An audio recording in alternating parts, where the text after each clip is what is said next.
Pois então, hoje a gente vai começar uma nova fase aqui da nossa teologia da oração. Nós iremos ver alguns homens bíblicos que tinham a sua vida de oração. Nós vamos começar com homens do Antigo Testamento que oravam. Eram homens que se empenhavam no exercício da oração, né? O Antigo Testamento está repleto de relatos de homens santos de oração. Se nós prestarmos atenção para os personagens bíblicos no Antigo Testamento, nós iremos ver a seriedade e o compromisso que eles tinham com o exercício da oração, com o entendimento de que apenas através da oração eles poderiam se achegar ao Senhor e encontrar socorro a Deus. E começando, como pontapé inicial, lembre-se que os nossos irmãos do Antigo Testamento não tinham a palavra de Deus, não tinham as Escrituras reveladas, eles não tinham o livre acesso, eles não tinham teologias prontas para auxiliá-los, eles não tinham pastores e ministros que estavam ali, sempre pronto para ajudá-los e socorrê-los. Na verdade, o que eles tinham eram revelações pontuais sobre a pessoa de Deus. E com isso, em cima dessa situação, eles se voltavam ao Senhor. Não menosprezando eles, mas apenas confrontando o nosso coração, porque hoje nós temos muito material, nós temos muito conhecimento sobre Deus, para que nós vejamos ou reconheçamos a seriedade da palavra do Senhor. E, consequentemente, nós temos uma vida de oração verdadeira. Então, a oração era o que se destacava de forma proeminente na vida desses homens, porque eles se dedicavam na intercessão, na oração, no buscar ao Senhor. A gente vai ver alguns personagens, de destaque aqui. O primeiro personagem é Josué. Lembre-se que Josué foi aquele que substituiu Moisés. Moisés o abençoou, ele continuou conduzindo o povo para a conquista da Terra Prometida. E, num certo momento, numa das guerras que Josué se envolveu, foi quando eles estavam num momento ali o qual eles não conseguiam vencer, precisavam de mais tempo para vencer o seu inimigo. E eis que no momento, conforme Josué 10:12, Josué orou ao Senhor pedindo para que o sol parasse, para que a lua parasse, desse mais uns minutinhos ali, para que eles conseguissem prosseguir com a batalha. E, meus irmãos, a palavra de Deus diz que as coisas de fato aconteceram. Agora, preste atenção, Será que só o sol parou? Será que só a lua parou? Porque nós devemos entender a nossa Via Láctea, a nossa constelação, como algo, um organismo orgânico, algo orgânico. Se o Sol e a Lua pararam, consequentemente, o que mais precisava parar? O universo. Tudo precisava parar, senão todas as coisas ficariam desalinhadas. Ou seja, perceba o poder do agir de Deus diante de uma oração, o qual, no clamor do seu servo, Deus prontamente foi ali e o socorreu para que ele conseguisse vencer o seu inimigo. A partir de uma oração sincera, a partir no meio da aflição, da angústia que ele estava passando, a partir do reconhecimento da necessidade que Josué percebeu que precisava da ação e do socorro de Deus. Outro personagem muito conhecido é o personagem de Jacó. E abra sua Bíblia em Gênesis 28, porque nós temos dois acontecimentos que destacam essa ação de Jacó de voltar-se ao Senhor. Lembre-se que Jacó teve que sair fugido do seu irmão por enganá-lo, como também enganar o seu pai, e nessa fuga ele teve um momento ali que ele falou com Deus, teve uma presença com o Senhor. E no versículo 16, Gênesis 28, 16, nós temos assim: despertado Jacó do seu sono, disse: na verdade, o Senhor está neste lugar, e eu não sabia. E se os irmãos voltarem para os versículos anteriores, é quando, em sonho, Jacó fala com Deus, dizendo, olha, se o Senhor me abençoar, eu prometo que vou servi-lo, vou voltar à terra e vou te ofertar, né? E os teólogos dizem que Jacó ainda estava com o seu coração orgulhoso, né?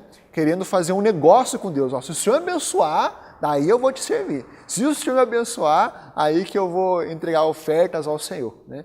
Mas ao mesmo tempo nós percebemos que Josué reconhece que havia a presença especial de Deus ali. Depois de muitos anos servindo Labão, ele tem o chamado de Deus para retornar à sua terra, e nós pulamos para o capítulo 32, ainda de Gênesis. Gênesis 32, versículo 26, diz assim: Vendo este que não podia com ele, tocou-lhe na articulação da coxa, deslocou-se a junta da coxa de Jacó na luta com o homem. Então a gente deve lembrar dessa famosa história quando Jacó lutou contra o anjo do Senhor, né? E essa luta era justamente para clamar pela bênção desse anjo, né? E esse anjo, os teólogos identificam como sendo uma teofania, né? Uma presença de Jesus Cristo ali naquele local. E nós vemos o versículo 30, que diz assim: Aquele lugar chamou Jacó Peniel, pois disse: Vi a Deus face a face e minha vida foi salva. Então veja a alteração na perspectiva, onde anteriormente, quando Jacó tinha ainda a sua vida de enganador, ele tenta fazer um negócio com Deus, e agora nesse segundo encontro, depois de ter sido quebrantado, né, diante de ter sido enganado por Labão, agora com o coração quebrantado, ele tem o seu nome alterado, ele se apresenta, ou Deus vem falar com ele através de um sonho, através da presença real, até mesmo do anjo ali, e ele reconhece que, de fato, quem estava falando com ele não era nada mais, nada menos do que o próprio Deus. Ele se submete, né? Ele se volta, se humilha, reconhece a sua pequenez, o qual ele não pode enganar e nem negociar Deus. E nós sabemos que de Jacó veio os 12 filhos e a nação. Outro personagem interessante é Samuel, mas não Samuel em si, mas a mãe de Samuel, que se chama Ana. Vamos lá para 1 Samuel, capítulo 1, versículo 15.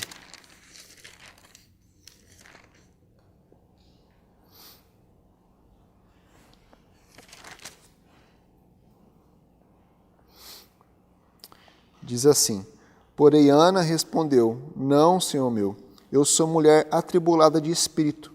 Não bebi nem vinho, nem bebida forte, porém venho derramando a minha alma perante o Senhor. Não sei se os irmãos lembram, mas Ana era casada com Eucana. Eucana tinha outra esposa chamada Penina. Penina tinha filhos e Ana não tinha filhos.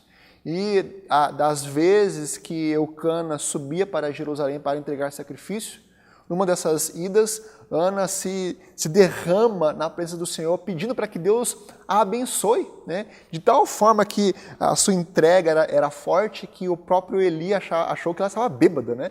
E deu uma exortada nela. E aqui nós vemos a resposta dela: não, né? Eu não estou bêbada, né? Na verdade, eu estou me derramando na presença do Senhor. Eu estou me quebrantando, buscando o socorro de Deus. E depois que Eli a abençoa, ela retoma o seu ânimo, ela volta a alimentar, e a palavra de Deus diz que ela saiu dali com alegria, alegre, diante da certeza da ação de Deus sobre a sua vida, a partir da resposta que Deus daria sobre a sua vida. E essa resposta vinha atrelada a um voto que ela fez, né? A uma consagração que ela fez. E nós sabemos que Ana foi abençoada e que Ana cumpriu o seu voto, entregou o seu filho Samuel a Eli, e Samuel foi grandemente usado por Deus. Outro personagem é Sansão. E nós devemos lembrar, meus irmãos, qual o contexto em que Sansão estava vivendo, né? Viveu que era o contexto de Juízes. Veja, um destaque que nós devemos lembrar sobre aquela época é que não havia rei em Israel. Como consequência, cada um fazia conforme lhe apraz, né?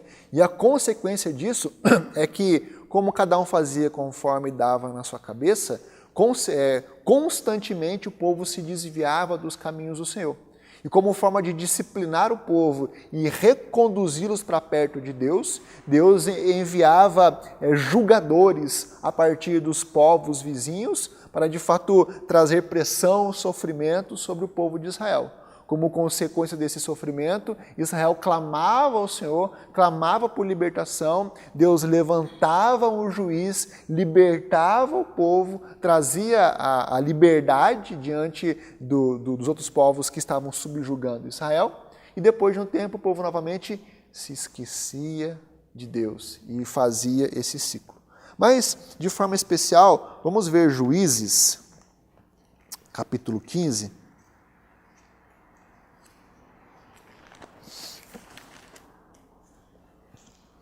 versículos 14 a 19.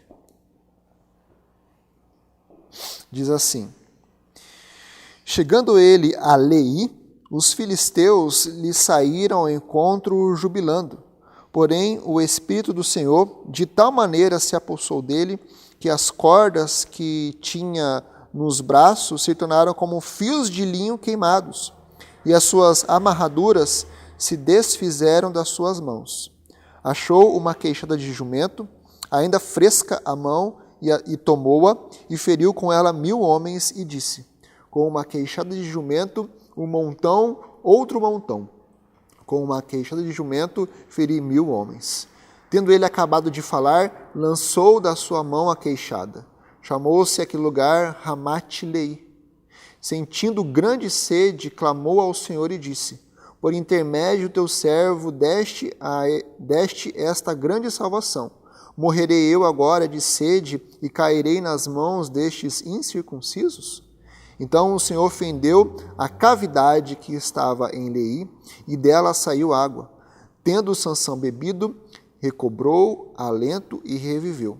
Daí chamar-se aquele lugar em Acoré, até o dia de hoje. Sansão julgou a Israel nos dias dos filisteus 20 anos.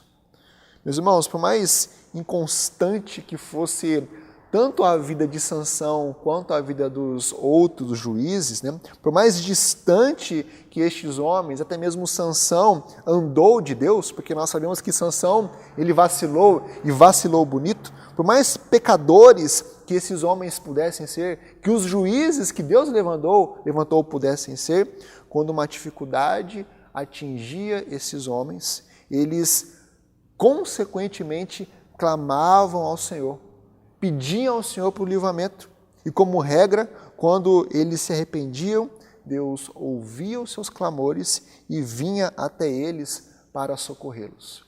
E nós vemos que, como um fim trágico que Sansão teve, e até é um pouco difícil de falar com isso, porque Sansão, ele se suicidou, ele se matou, né? Mas diante de um momento de arrependimento, de quebrantamento, ele pede para que Deus refaça as suas forças, para que ele traga justiça sobre os filisteus. Ele consegue matar muitas pessoas ali a partir da sua ação. Mas vemos que, mesmo diante das ações difíceis de entender de Sansão, Deus estava pronto para socorrê-lo, para ouvi-lo quando ele tinha um coração verdadeiro. Outro personagem, Jonas, um famoso personagem. Veja, nós devemos lembrar o contexto onde Jonas ele foi chamado por Deus para trazer uma palavra de exortação a Nínive, para chamar Nínive ao arrependimento, e fica muito claro que a fuga de Jonas para Tarsis não foi uma fuga à toa, né? Ele olhava para o povo de Nínive, via o nível de pecaminosidade que eles tinham, e para Jonas eles não eram merecedores da justiça e da misericórdia de Deus. Mas eles eram, para Jonas, o povo de Nínive, só merecia receber a punição de Deus. A punição de Deus. E como consequência da sua fuga, ele foi jogado para fora do barco como um sacrifício vivo ao Senhor, já que ele mesmo disse, né, o problema dessa embarcação sou eu. E nós temos o relato lá em Jonas, capítulo 2,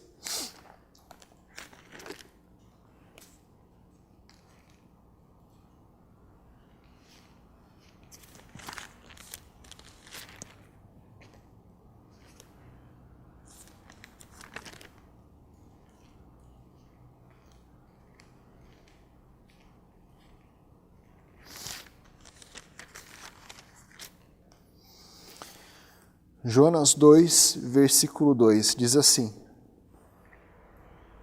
E disse, na minha angústia clamei ao Senhor, e ele me respondeu. Do ventre do abismo gritei, e tu me ouviste a voz. Perceba a oração refletindo o quebrantamento do coração de Jonas. Na profundeza, no mais profundo abismo, ele gritou. E Deus ouviu a sua voz. No ventre daquele peixe, Deus ouviu o clamor daquele homem. Veja o versículo 9, ainda no capítulo 2. Mas, com a voz do agradecimento, eu te oferecerei sacrifícios. O que votei, pagarei. Ao Senhor pertence a salvação. Perceba o reconhecimento de Jonas de que foi Deus que o salvou diante da sua oração, reconhecendo o seu ato errado e reconhecendo a sua atitude de necessidade de arrependimento, né? A oração foi a força poderosa que tirou Jonas do ventre da morte. E perceba diante disso que nada é difícil demais para a oração. Por quê? Porque nada é difícil demais para Deus. Até na profundeza da escuridão do mar, dentro de um peixe, Deus pôde ouvir a voz de Jonas e ir e socorrê-lo. E ao mesmo tempo nós podemos ter a certeza que Deus também pode ouvir a nossa voz. Outro personagem, Davi. Davi é considerado o homem segundo o coração de Deus. Davi foi um grande rei, foi um rei poderoso. Mas quem está seguindo a leitura bíblica anual, está em 2 Samuel, né, está exatamente nessa história, o qual, na época onde os reis saíram para guerrear, Davi estava onde? No seu palácio. O rei, ao invés de estar fazendo o que deveria fazer, ele estava no lugar errado, na hora errada, no momento errado, fazendo a coisa errada. Né? E como consequência disso, ele adulterou com Batseba, ele assassinou o marido dela e criou toda uma estrutura de mentira para ocultar os seus atos pecaminosos. Mas, como nós vimos no domingo passado, os olhos do Senhor, né, são como chamas de fogo e nada pode esconder, nada pode se ocultar diante dele.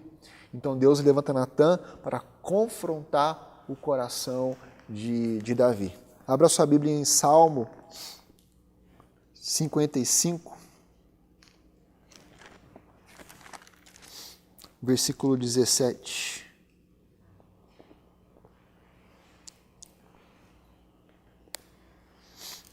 Salmo 55, 17.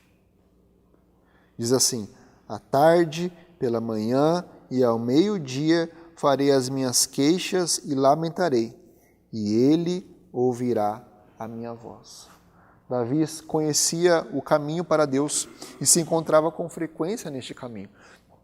Davi, ele de fato, com os seus salmos, o grande Salmo 53, demonstrou o seu nível de reconhecimento do pecado que ele tinha, né? Pequei contra ti somente, né? Em pecado concebeu a minha mãe. E ele reconhecia esse ato pecaminoso, essa vida pecaminosa. E ao mesmo tempo, nós olhamos para o livro de Salmos, que nós temos muitos salmos de Davi, nós reconhecemos que ele é um livro de oração. É um livro no qual esses homens se apresentam diante de Deus, clamando ao Senhor, confessando os seus pecados, confessando as suas angústias, suplicando a Deus, procurando o socorro do Senhor, muitas vezes confrontando Deus, para que Deus ouvisse a sua oração e viesse ao seu socorro. E também nós encontramos salmos de adoração, o qual reconhecendo quão grande Deus é, quão poderoso Deus é, e reconhecendo que apenas Deus pode vir no socorro daqueles homens. E por último, o último personagem que nós veremos hoje é o nosso personagem Salomão, filho de Davi, que ficou com o trono. Vamos para o livro de 1 Reis, primeiro livro dos Reis.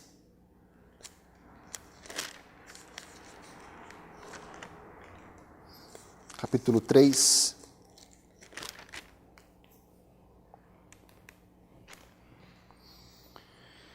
Versículos de 7 a 9.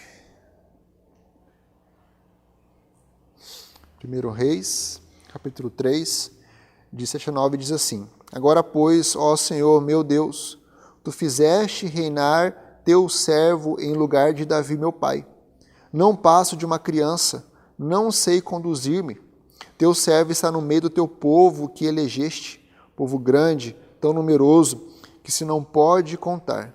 Dá, pois, ao teu servo coração compreensivo para julgar a teu povo, para que prudentemente discirna entre o bem e o mal, pois quem poderia julgar a este grande povo? Veja que, inicialmente, diante do seu reinado, Salomão reconhece que não passa de uma criança diante da grande nação que estava às suas mãos. E Salomão, ele busca no Senhor a condução para como ele deve agir e como ele deve ser conduzido. E o resultado dessa oração é Deus falando, olha, pede o que você quiser. Imagina se Deus falasse isso para a gente hoje. O que nós pediríamos para Deus? Né? E Salomão, ele pediu sabedoria. Pediu, me socorra, Senhor, para que eu saiba responder ou conduzir corretamente essa nação. Ele não pediu nada além de sabedoria. E como consequência desse ato, ele não ganhou apenas sabedoria, mas ganhou riquezas e poder e muitas outras coisas. E além disso, nós podemos ver que, de fato, Salomão foi um homem de oração. Né? Se nós formos para o primeiro livro dos Crônicas, capítulo 6,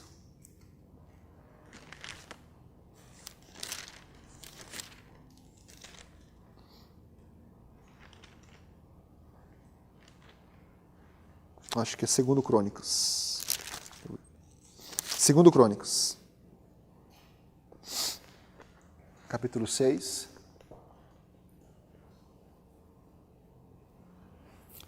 Se os irmãos verem na sua Bíblia, tem uma marcação aí provavelmente, a partir do versículo 12, relata-se a oração de Salomão. E essa oração é a oração de consagração ao templo do Senhor. E neste templo, além da oração, aconteceram milhares de sacrifícios. E aqui nós vemos a profundidade e a devoção de Salomão diante de Deus. Agora, veja qual foi o resultado dessa oração de Salomão. Capítulo 7, versículo 1. Tendo Salomão acabado de orar, desceu fogo do céu e consumiu o holocausto e os sacrifícios. E a glória do Senhor encheu a casa.